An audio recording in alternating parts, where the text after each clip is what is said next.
Hey guys, it's day 13, and today what I want to talk about is becoming a blessing so that you can bless others. So, throughout my life, I've known a lot of family members or just entrepreneurs that have become very successful and obtained a lot of money.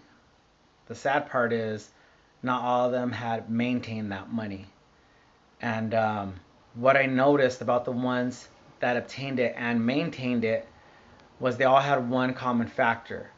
The ones that were successful, the ones that I mean, they may or may not necessarily have been rich by somebody's standards, but that created wealth.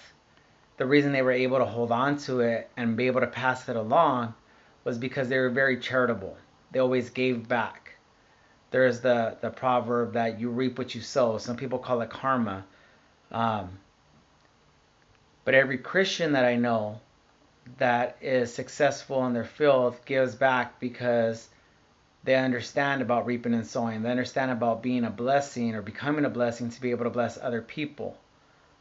Other people, like philanthropists, will give back. I mean, maybe it's just to make themselves look good. Maybe it's because they have a big heart. I don't know. I'm not to judge people.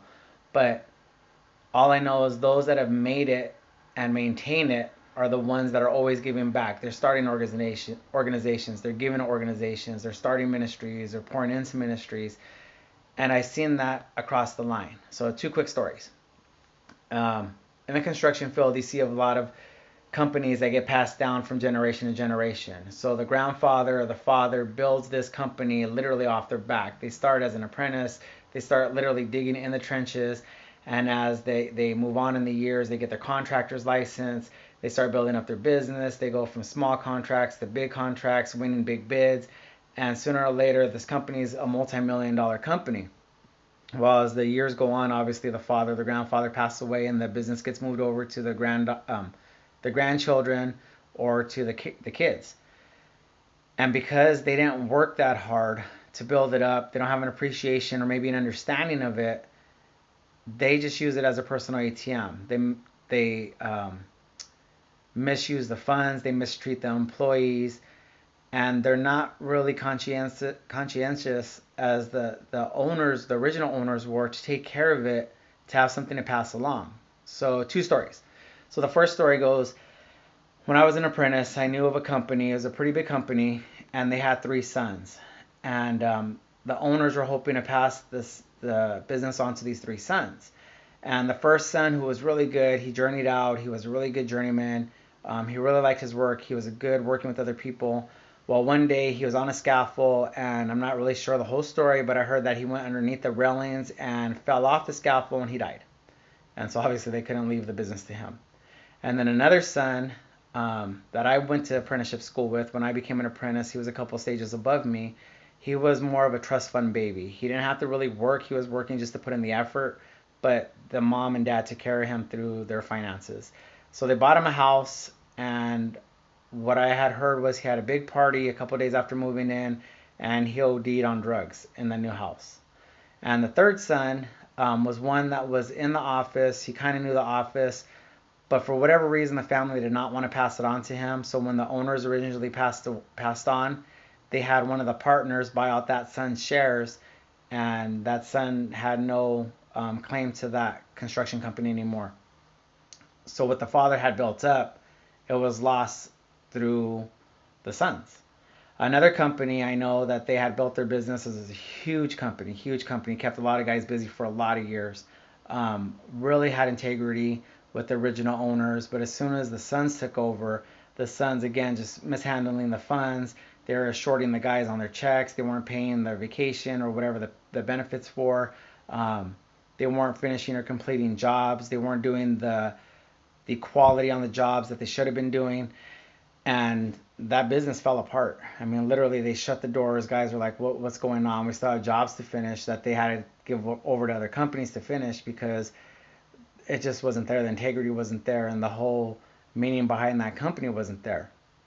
Um, but other companies that I've seen start from startups, from nothings, um, it's because they always gave back. They always gave back. They, whether it was in their name, their business name, whether it was an organization or ministry that they started or just partnered up with, they were always giving back.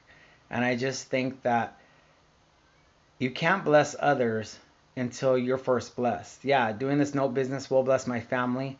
Um, but more importantly, there's other things that we want to do with the money to bless others. And I want to do another day on goal setting and goals, and I'm getting more into that. But Les Brown gives a great illustration. If you ever listen to Les Brown, he gives a great illustration, and he says, imagine that you're on your deathbed in the hospital. And when you open your eyes and you look around, instead of seeing your loved ones, instead of seeing your friends and family, what is around you, surrounding you, looking down at you, are your hopes and your dreams and your goals, your stories that were never written, the songs that were never written, the poems that were never written, the outreaches that you never started, the ministries you never finished. And they're looking down on you and they say, when you die, we die with you. And the people that you could have touched, the people that you could have blessed, the people that you could have helped, it's never going to happen. Because you never got out of your comfort zone to try to obtain, to be something more, do something more, to be able to help others. So today I had a meeting with someone, and they're not in the financial situation to invest with me, although they want to invest with me. So what we were trying to figure out is, what is the best way that I can get you into a position to help you to be able not only to invest with me, but just that I can help you in a way that I can bless you. So whatever I can do, I can pour into him. I can teach him what I'm doing. I can show him what I'm doing.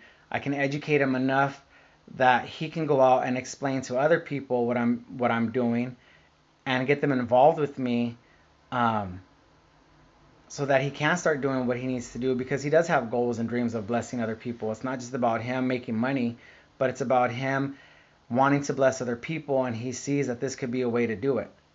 So what is it that you're wanting to do but you're not doing because you feel like you don't have the education or the money for it, or, oh, if I had the time? I mean, there's things I want to do if I had more time to go and give of my time to certain organizations to help out. There's ways that maybe I can help out in one way or another right now, but if I had the finances, I could say, here, let me just cut you a check and do it.